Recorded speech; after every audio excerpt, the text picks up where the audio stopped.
and welcome back to the virtual classroom. I'm your host, Dr. Olmsted. And welcome to our lecture on the radical 60s, which we want to interrogate that view or that word radical. Because the 60s are often seen as very chaotic, lots of assassinations, and those things take place. But as we might see here, this largely is the logical outgrowth of the burgeoning civil rights movement as minority groups begin to push for more and more inclusion. But before we begin, as always, take a moment, hit pause on this video, jot down the lecture outline to your right, and pay particular attention to those key terms at the left. Make sure you can identify the who, what, where, when, why, be able to connect them to each other, and of course, their larger historical significance. You got it? Let's get started. So, we're going to start here with some politics. And it's been a while since we've really had a good talk about politics. So let's check in on what's going on in 1960, politically speaking. So in 1960, the United States is going to have a very interesting election that's going to pit the incumbent Vice President Richard Nixon against young, charismatic Democratic candidate John F. Kennedy. Now, the reality is neither man was particularly favored at the time. Because on the one hand, you have Nixon, who's earned the nickname Tricky Dick, because he was perceived as a political chameleon, hiding behind a series of phony masks. Kennedy, on the other hand, was seen as very inexperienced. He had not really distinguished himself in the House or Senate for any major reason. He also was from a very rich, powerful family, and many people had the perception that he was only there because of who his daddy was. Ultimately, this would be a very close election, and there was not a clear-cut favorite. But three major things, ultimately underpin the reason Kennedy gets elected. The first one is what you see on your screen. The 1960 election featured the first live televised presidential debate. Why does this matter? Perception. You see, when you look at these two candidates, JFK was the young, good-looking one, whereas Nixon was appearing old. When he showed up for the debate on live television, he's sporting a 5 o'clock shadow. He's also didn't feel well that night. And under the hot, bright lights of the, lighting for the television crews, he's sweating. He comes off as being uncomfortable, and he comes off looking really bad. Again, looking. Because when they did polls after the debate, those who listened to the debate on the radio said that Nixon won the debate based on policy. But those who watched it on television, some 70 million Americans, the majority, they believed that Kennedy was the hands-down winner because he appeared cool, calm, collective, and looked the part. Second, there's going to be a major intersection in this election between civil rights and the election itself. You see, the civil rights movement for African Americans did not stop when the calendar turned to 1960. And in 1960, Dr. Martin Luther King Jr. had been arrested in Atlanta for trespassing at an all-white restaurant, trying to desegregate it. And John Kennedy's younger brother, Bobby Kennedy, who was also his campaign manager, began to implore the judge that if he was a decent American, that he would let King out of jail by sundown. And sure enough, King would be released on bail. Now, of course, John Kennedy took full advantage of this, distributing more than 2 million pamphlets in Black neighborhoods. And if you look at the voting, we will in a second, the African American community provides a key margin of victory in the southeastern region of the country. And the third reason is religion. Kennedy is the first Catholic to run for president since 1928 Al Smith, and we all remember how that turned out. One of the big issues was many people felt that as a Catholic, the loyalty would be to the Pope rather than to the country. because the Catholic Church, hierarchy is the Pope on top. And there was this very unfounded but real thought among many Americans that his religion would be a political liability, or worse, that he'd be a puppet of the Vatican. And so in 1960, John Kennedy addressed the issue very clearly and very quickly. Speaking at a Houston Ministerial Association meeting, he directly confronted this when asked about where do your true loyalties lie.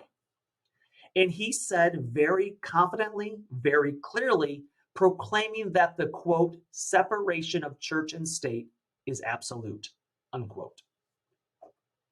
Now, after his speech, Catholicism ceased to be a major issue in the campaign on a nationwide scale. But religion itself, his specific part of the religion, Catholicism, is going to play a major role in attracting Mexican American voters. Because the majority of Mexican Americans, stereotypically, are Catholics. And while Mexican Americans tended to lean Democratic anyway by this point, Hector Garcia of the GI Forum began to form what were known as Viva Kennedy clubs. And this became a campaign arm for John F. Kennedy in rallying the Mexican American voters to vote for John F. Kennedy. And in addition to the civil rights issue in the Southeast, in the U.S. Southwest and elsewhere in the country, again, Mexican American voters and other Hispanic voters are going to play a major role. Because remember, this is a close election. In fact, I do remember I'd done a number of interviews for my dissertation, my research, and more than once, I've had interviewees tell me that it was JFK's Catholicism that drew Mexicanos into being more political, or at least begin to vote. And in one case, I had a person tell me that she remembered her mother getting her citizenship, largely being spurred to do so because she wanted to be able to vote for Kennedy. Now, ultimately, this election would be close. It was the closest election since 1888. The margin was only 118,000 votes out of some 68 million votes cast. So again, those small numbers of victories in the Southeast with African Americans, in the Southwest with the Mexicanos and other Latino groups, with the Viva Kennedy clubs, those are important in such a tight race. And ultimately, the winner is, of course, John F. Kennedy. Now, despite some very good rhetoric coming from Kennedy, he had a very difficult time trying to launch his domestic program. He didn't have much skill in shepherding bills through Congress.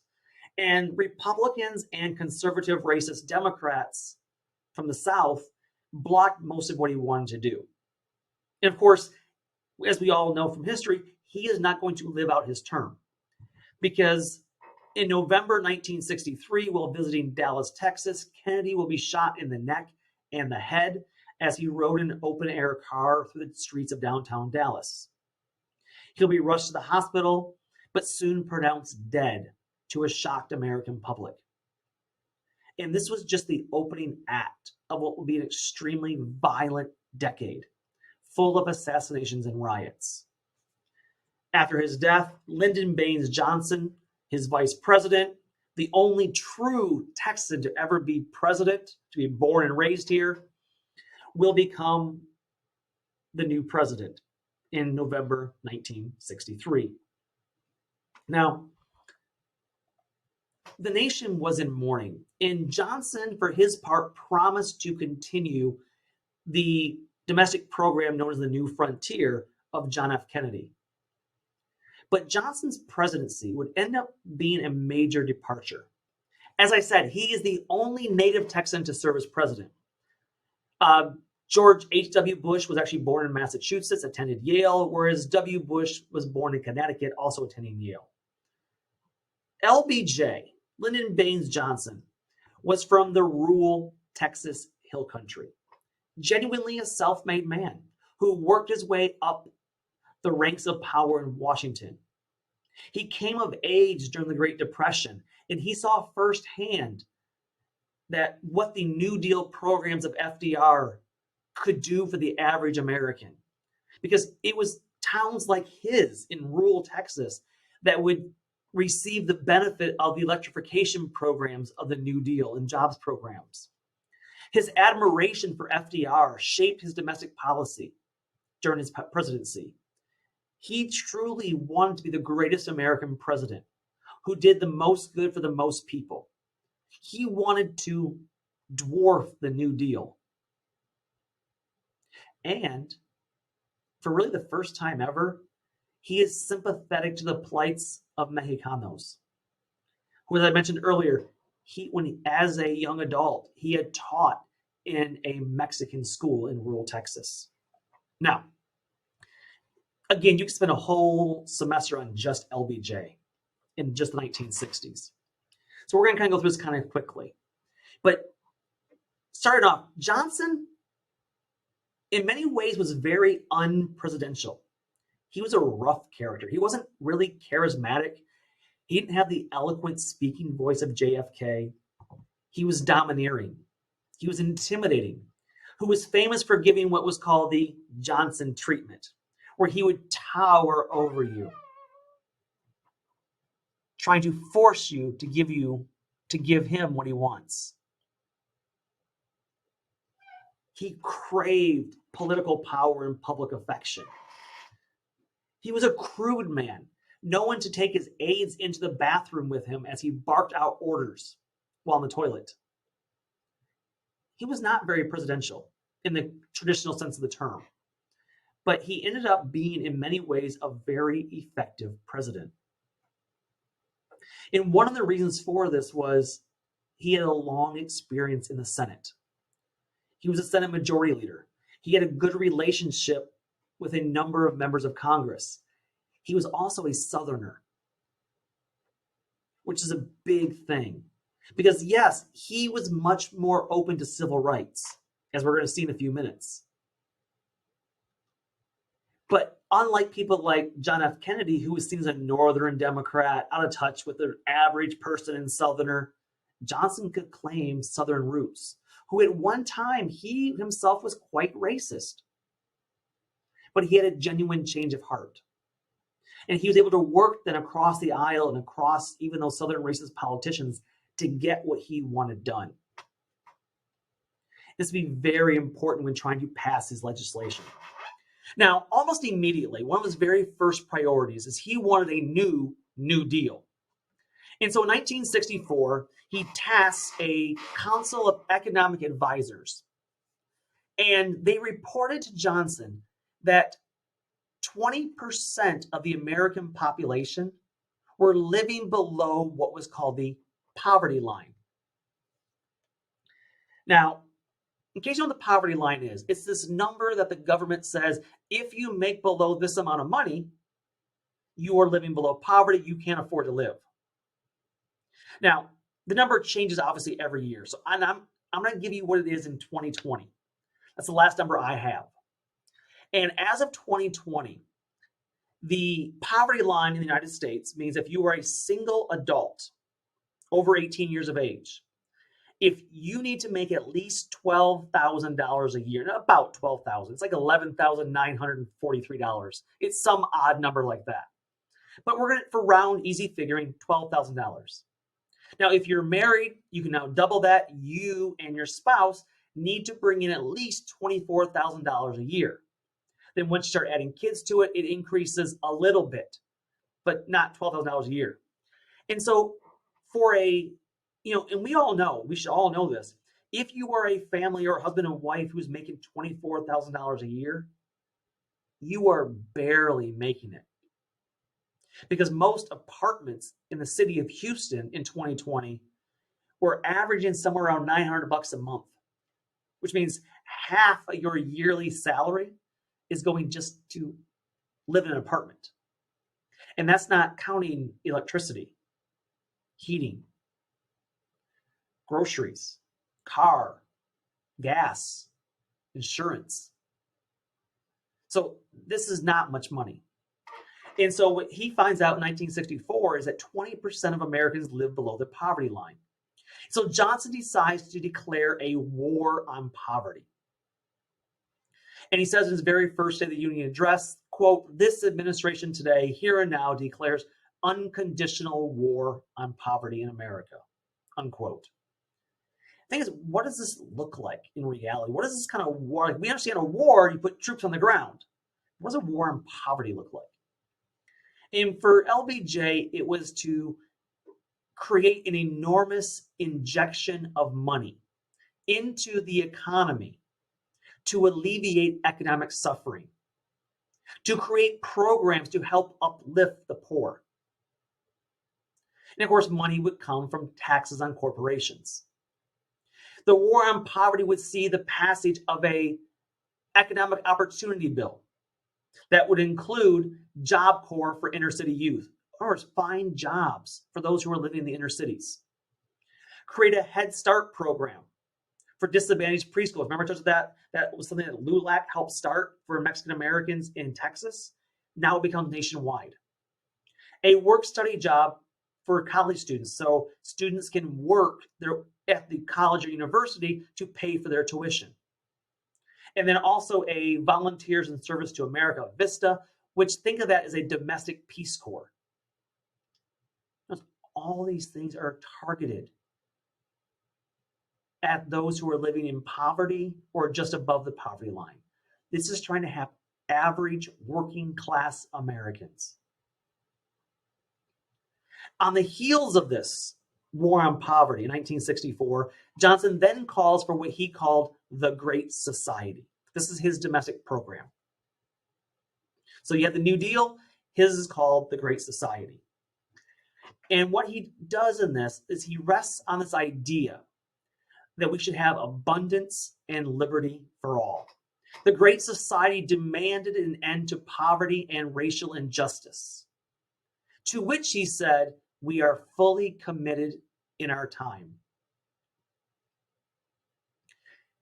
Johnson's domestic policy is known as the Great Society. In his Great Society, he wanted to do three major things: lift poor Americans out of poverty, the war on poverty. He wanted to expand the social safety net, building on the foundation laid of the New Deal. So a New Deal. And then number three, he wanted to ensure civil rights and an end to discrimination. So the Great Society, in a nutshell, was going to be a massive expansion of the social safety net and civil rights, meaning it's a New Deal liberalism plus civil rights. This is monumental. This is huge. This is amazing. To live up to the lofty ideals of all men created equal. Back to the civil rights movement, because it intersects in a major way with the Johnson administration, especially with Part 3 or Part C of his Great Society, civil rights. And among the major successes of the Great Society programs were landmark civil rights bills, in fact, 3 of them. The first one being the Civil Rights Act of 1964. Now, I would argue that no president other than LBJ could have pushed this through Congress that was dominated by Southern racist conservatives. This bill was the most far-reaching civil rights measure since the 14th Amendment in 1868. 100 years. So what did it do? Well, number one, it outlawed discrimination in public accommodations like hotels and restaurants. So anything public, restaurants, hotels, no more discrimination. All those white-only signs got to be gone. It also banned employment discrimination and created the Equal Employment Opportunity Commission to enforce it. If you apply for any job now, you'll see we're an EEOC employer. Because if you discriminate, you'll be fined for it or investigated for it by the government. And one of the most important things it did also was it created federally protected categories of people. In other words, it said these things you could not discriminate based on. That included race, the obvious one, but also religion, national origin, and sex. And what's funny about this, or interesting or ironic, was that last word, sex, male or female, was not in the original bill that Johnson was pushing through Congress. In fact, the word sex as a federally protected category was added by Southern racist politicians as a kind of poison pill. Because the thought was, if you add women to it and protect them against discrimination, no one will vote for it. It will go down in defeat. But to everyone's surprise, it passed still. There would be a filibuster against it, led by Southern Democrats, but Johnson was able to pull enough strings, call in some favors, and cobble together a coalition of civil rights-minded Democrats and liberal Republicans to muscle through the bill. The picture on your screen is him signing it. And when he signed it, an aide leaned over to him and said, quote, "It was the greatest day of your presidency," unquote. Johnson replied to this aide saying, quote, "Yes. And it's also the day we gave the South to the Republican Party for the rest of our lifetimes," unquote. And yeah, with very few exceptions, the South will continually vote Republican following the passage of the 1964 Civil Rights Act. There are a few exceptions here and there. For instance, in 1964, when Johnson runs for election, he will still win Texas because he's a Texas native-born, person. And so he does win his home state. But when you look at the map, most of the South is going to vote for a Republican. And you look at all the maps in 68 and 72 and 76 and 80, and all the way to the present day. With very few exceptions, the South will vote Republican. Even in the 2020 election, think of how much a surprise it was that Georgia and Arizona voted Democrat, voted for Biden. It was a surprise, was not expected, because the South votes Republican. And you can point to the 1964 Civil Rights Act as being kind of that major turning point. But Johnson wins in a landslide, 61% of the popular vote, even bigger in the Electoral College. And in his second term, he is going to respond with even bigger legislative ideals, including 1965, a new Voting Rights Act. Now, this was not his original intent. He wanted to focus on what he believed the Great Society programs were. But in 1965, civil rights activists from the SCLC, this SNCC, the SNCC, Student Nonviolent Coordinating Committee, and CORE launched what they called the Freedom Summer, registering more than 3 million African Americans to vote in the South. Once again, they were met with violence. Mexicanos, as part of PASO, were also registering Mexicanos to vote here in Texas. But in Selma, Alabama, activists began a march to the capital of Montgomery, about 50 miles away, in support of voting rights. And when they crossed the bridge, they were met violently by Alabama state troopers. Now again, LBJ said, wait, I used up all my political resources last year, 1964, trying to pass the Civil Rights Act. I don't want to deal with civil rights issues again. But the movement in Alabama would push him, reluctantly, to embrace the Voting Rights Act of 1965, which outlawed literacy tests. It outlawed poll taxes. It outlawed any obstacle that would interfere with Black voter or brown voter registrations. In addition, mandating that states which have a pattern or history of discrimination, any change to voting laws would have to be approved by the Justice Department of the United States, taking back federal enforcement of voting. Again, reinstalling the tenets of the 15th Amendment. And in many ways, this was far more effective than the Civil Rights Act, resulting in hundreds of thousands of black and brown newly registered voters. One of the most effective pieces of civil rights legislation in history. Now, unfortunately, during Obama's administration, the Supreme Court gutted the Voting Rights Act. And right now, states can do whatever they want to without any federal oversight. Now, there are still bills in Congress, as of this recording, that are trying to fix that. They've gone nowhere thus far. Only time will tell. In addition to 1965, we will see the end of those discriminatory racial quotas on immigrants from Southern and Eastern Europe as well as Asia. In 1965, we will pass the Hart-Celler Act, aka the Immigration Act of 65. Now, what this does, it expands the numerical ceiling. It also did away with the idea of national origins as a way of defining quota limits, making it more inclusive, i.e. more liberal. But when it comes to the focus of this class, it does put some more restrictions on Latinos from the Western Hemisphere, because it will impose a numerical ceiling on the Western Hemisphere for the first time, which would result in more undocumented immigration from Mexico into the U.S. Southwest. Because remember, agribusiness is still dependent on Mexicans immigrating every year across the southern border. Well, or now also as we more industrialized, also into factories. And U.S. businesses still encourage Mexicans to cross the border.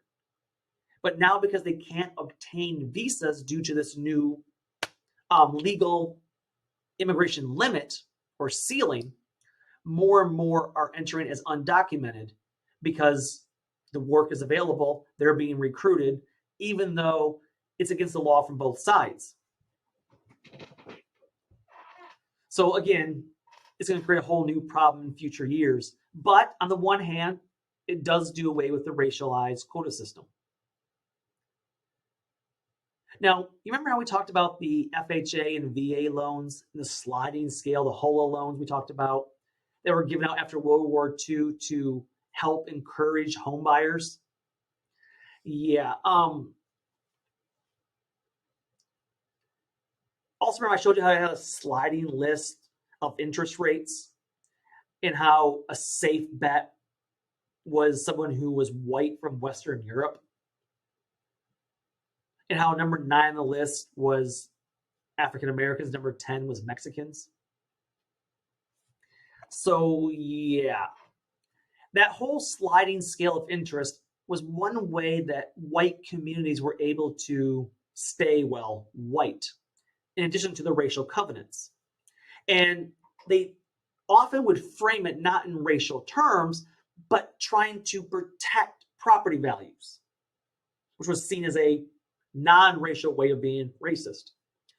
They use a sliding scale for giving worse rates of interest to black and brown people as a way to protect the business loans or the loans for the houses, for the banks. And so because of all these reasons, banks were loath to give out loans to people of color, as it would create mixed race communities that they thought would threaten the repayment of loans if the property values dropped.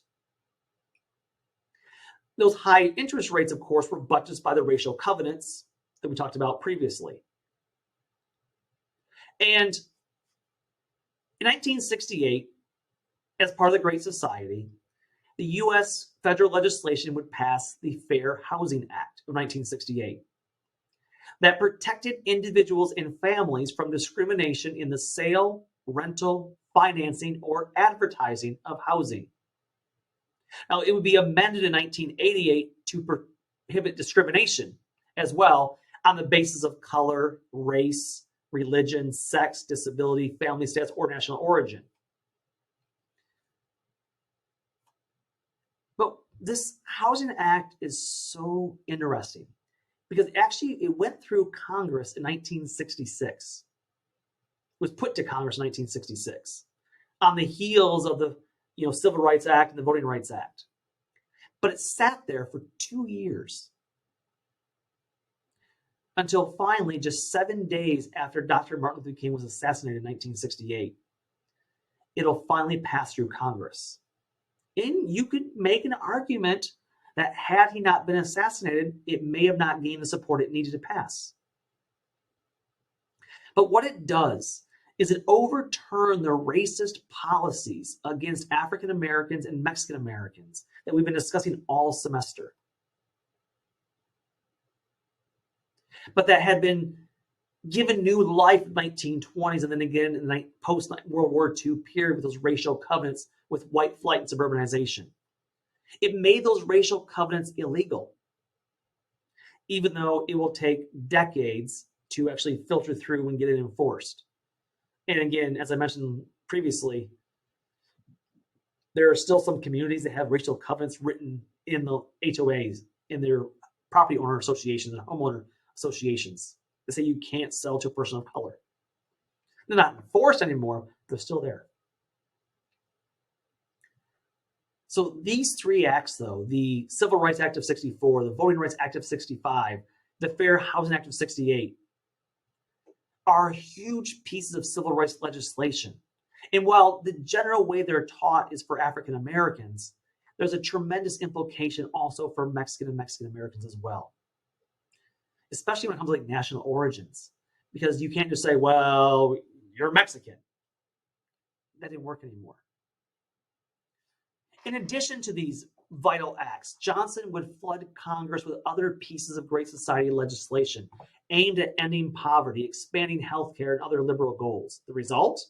Well, here's a list of just some of what he was able to accomplish, including Medicare, a federal insurance program for elderly, Medicaid, federal insurance for the poor, $1.5 billion in federal aid to schools, $1 billion for anti-poverty programs in Appalachia, federal funds to construct 240,000 federal housing units, low-income housing, $3 billion for urban renewal to build up those so-called slum areas, creation of the Department of Housing and Urban Development to oversee this, new automobile standards, clean air and water standards. Maybe we should protect those communities from environmental racism, and scholarships for college students.